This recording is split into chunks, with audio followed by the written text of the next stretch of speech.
If you're not new to YouTube, you're familiar with Louise Pentland, or Sprinkle of Glitter.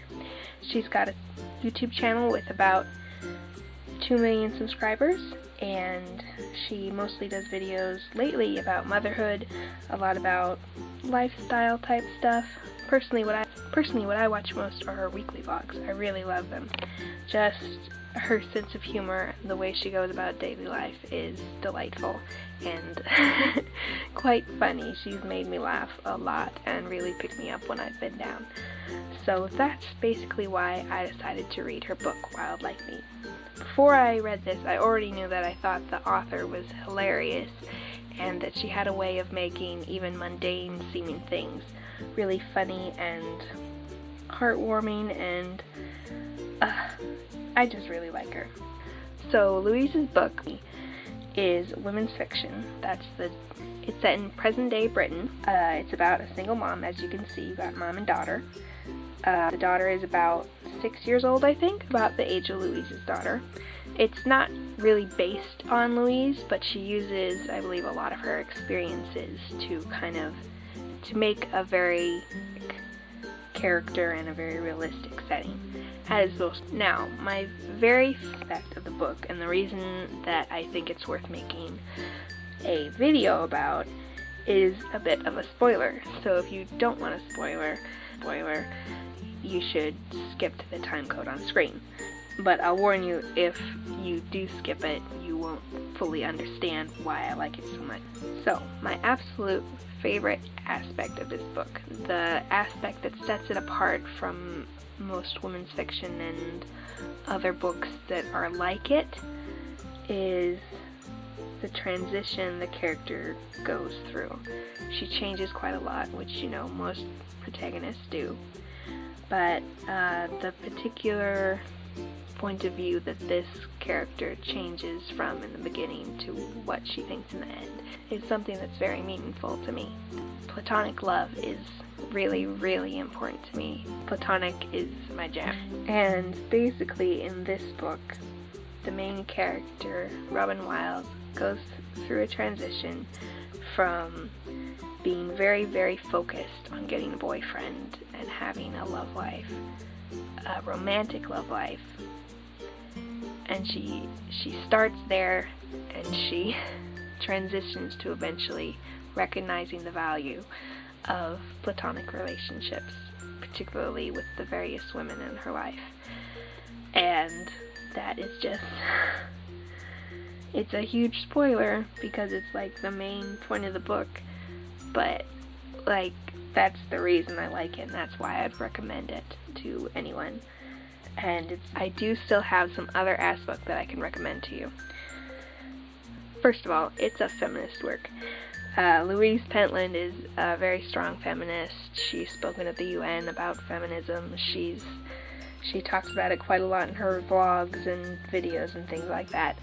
And that very much comes across. She's just done an excellent job creating a very well-rounded female character. Actually, quite a number of well-rounded female characters, and most of the characters in the book are women, vast majority. Louise does something the authors struggle a lot with, in that she gives her protagonist very real, significant flaws. Not like, oh, they're clumsy, oh, they made a mistake once when they were young, like a billion years ago, oh, they get a little grumpy sometimes. She gives her characters real, deep flaws. They make mistakes quite a lot. Even the main character, especially the main character, she mucks up quite a lot. She does things she shouldn't do. She does things she knows she shouldn't do. She does things readers know she shouldn't do, even when she doesn't know that. Oh, excellently done. Just beautiful. And yet, even with all these flaws, there is a very strong bond built between reader and protagonist. Another aspect of this book that I like a lot is the way it addresses mental health.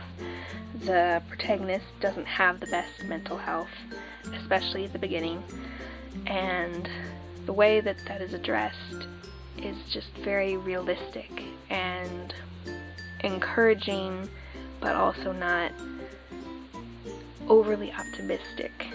It's treated as a real problem and not something that can just be solved by thinking more positively. but also shows hope, as there are ways to change things, change outward things, change inward things that can help a person's mental health.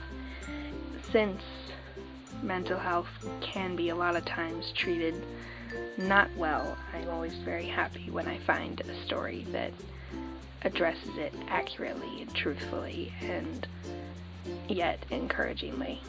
So, other determiners decide whether this is a book for you or not. One, it is, as I said, women's fiction. It's very much about the day-to-day life of a normal woman. There's no magic, there's no superhero type stuff, no big unbelievable type things. There are convenient things and things that might not happen in real life, but not craziness. Two, it's written from the first person point of view in the present tense, which usually I really don't like, but this and another book I've read recently have been both first person and present tense, and because they're so good, I was able to enjoy them anyway.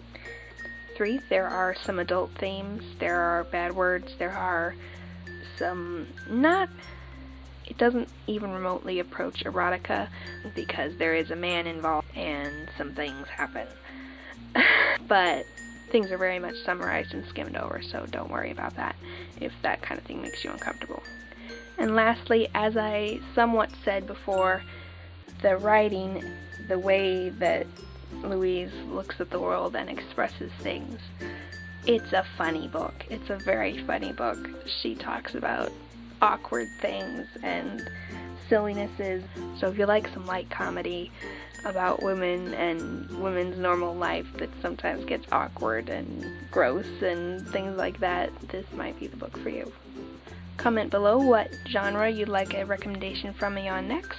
The only thing I don't read is horror and erotica. I would love to know if you've already read this book, what are your thoughts on it? If you know of Louise's other work, what are your thoughts on that?